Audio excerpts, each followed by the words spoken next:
Hi everyone, I'm Cheryl and welcome to the Sewing Room channel. I'm going to demonstrate how to make this gift box quilt block. There's just a few pieces in this and you can make this block any size you like. Let me show you some other suggestions on how you can finish it off. Now this is also the 12-inch size, so on the pillow it was the 12-inch block and I put a large border around it. On this one, this block, this 12-inch size, with the border around it finishes off at 12.5 inches. So when you put it into a quilt or table runner, it's a 12-inch size when it is done. If you want to let's say turn it into a pillow, you can always add multiple borders onto it if you want. So measure how big you want your pillow and then you can just add enough fabric on the edges to make it to that size. Okay, let's get started. All of the cutting instructions for an 8-inch size block and the 12-inch size block are listed down below your YouTube screen in the description section. So just scroll down until you see the word more, click on that word, and that section will expand open and you will see all of the information. You will also see links to other tutorials that I recommend you can do. All right, these are the fabric pieces to get started with. So you have your two smaller squares up here, a background and bow fabric. Background, two pieces for the box, and ribbon down the center.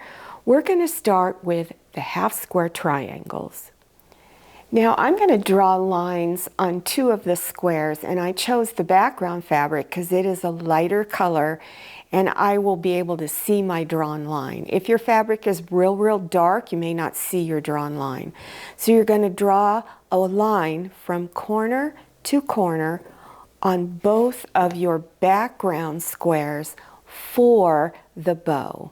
Take the two background squares and pair it up with your bow fabric and bring right sides together, which is your prettiest sides.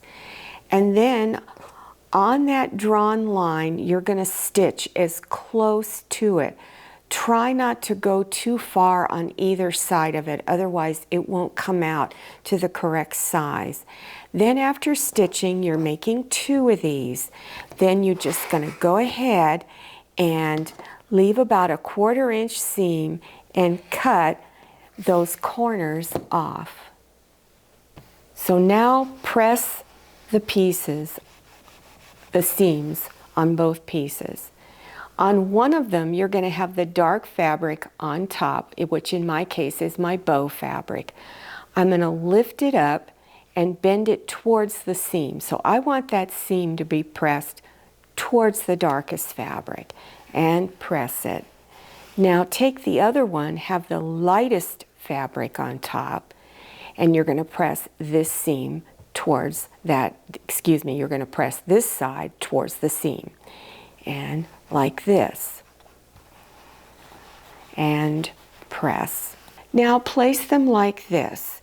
And you're going to bring these two edges, we're going to stitch these two edges together. So place them together with wrong sides facing, your not so pretty sides. And then stitch a 1/4 inch seam along there. Then press the seam, but this time after you've pressed the seam, you're going to open the seam up and press it open. So see how the seam is pressed open. So now take the background fabric for that top row that's going to be attached to your bow and bring it on top and stitch a 1/4 inch seam. Then go to the other side, bring this one on top, and you're bringing right sides together, pretty sides, and stitch the seam. Press your seams, and then after just doing a general press on the seam, you're going to take these seams and press them in towards the center. And the reason for doing that is we don't want the seam to show through the background fabric to the front. Now take your ribbon and you're going to stitch it to each side of the box. So bring right sides together, the prettiest sides of the fabric come together. And then on this edge right here, stitch a 1/4 inch seam. Then after stitching it to this side, you're then going to take and stitch the other edge to this side here. So bring it on top and then stitch a 1/4 inch seam and then press both of those seams.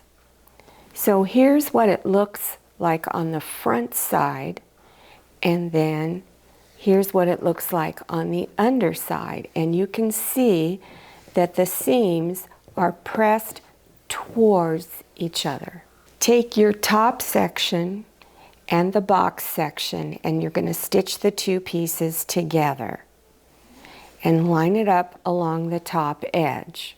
It's real important that this center seam be centered right in the middle of the ribbon piece.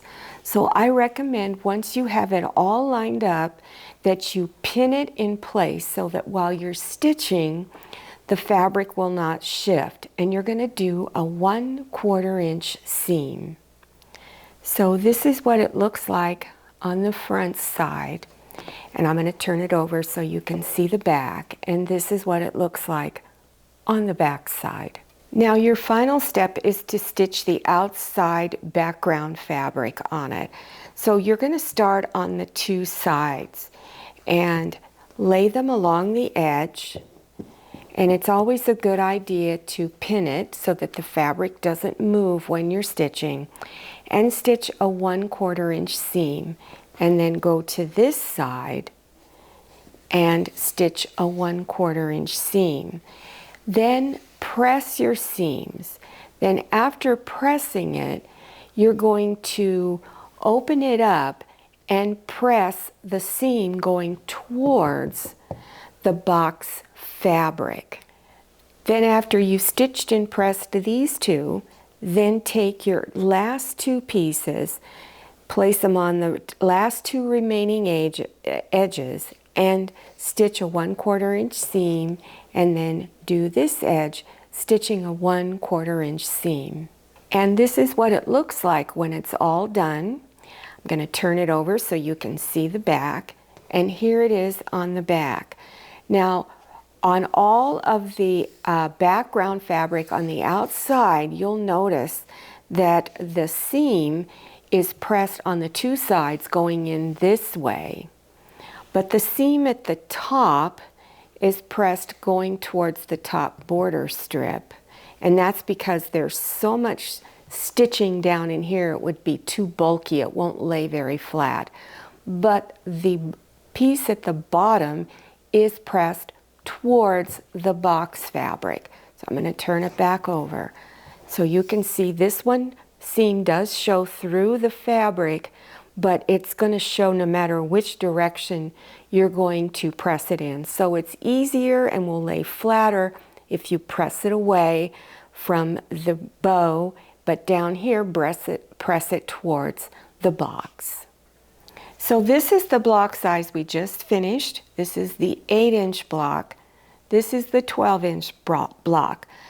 The only difference is that your pieces are cut a different size. That information is below your YouTube screen.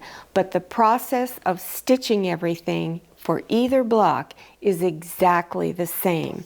And remember, don't forget that you can add borders to it if you want to enlarge this. You can just put one border on it and string your blocks together to make a table runner. On the pillow, I added a wider border so that it would fit this 18-inch pillow form. And I just threw in these little half square triangles in the corner just for extra decoration.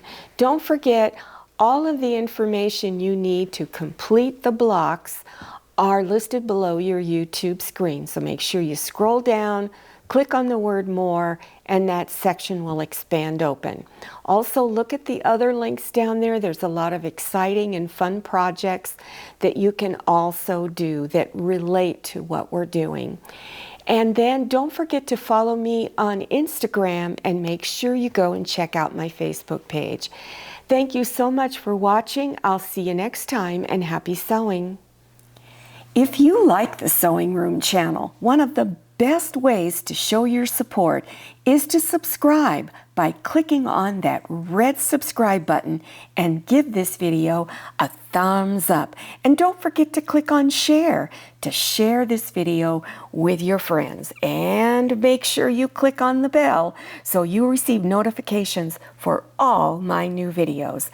I'm Cheryl. This is Manny. See you next time.